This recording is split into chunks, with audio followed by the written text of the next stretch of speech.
Le Burkina Faso, troisième producteur d'or africain après le Ghana et le Mali, et 12e mondial dans le monde selon les chiffres datant de 2022, vient d'ouvrir sa toute première usine de traitement des résidus miniers. L'usine est installée dans la zone industrielle de la ville de Kosodo, en périphérie de la capitale Ouagadougou.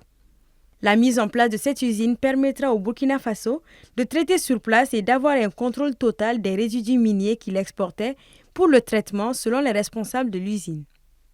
Inauguré en présence du chef de l'État burkinabé, le capitaine Ibrahim Traoré, celui-ci estime que l'usine est une évolution positive du contexte de souveraineté du Burkina Faso, soit une prise en main de leurs ressources. C'est une révolution. Les machines ont été entièrement conçues ici. Donc ce n'est pas des machines payées ailleurs pour assembler ici, c'est conçu ici et tout est fait ici. Donc c'est cette particularité-là, l'ingéniosité de nos ingénieurs burkinabés que je suis venu saluer. Et aussi, comme ils l'ont signifié, je pense que le traitement des résidus miniers, on exportait et nous n'avons aucune mainmise sur ce qui se passait. Donc c'est vraiment une évolution positive du contexte de souveraineté et donc de prise en main de nos ressources.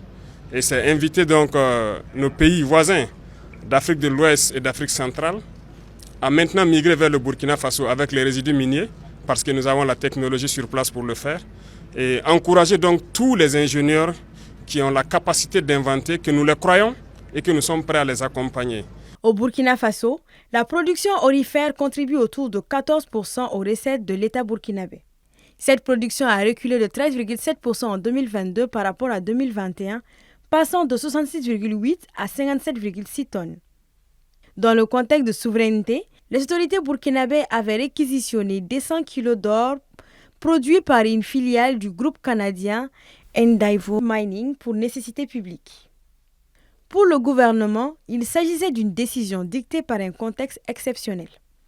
Puis, fin novembre 2023, les autorités burkinabées avaient lancé la construction d'une première raffinerie d'or d'une capacité de production annuelle de 150 tonnes d'or pur à 99,99%, soit environ 400 kg d'or par jour.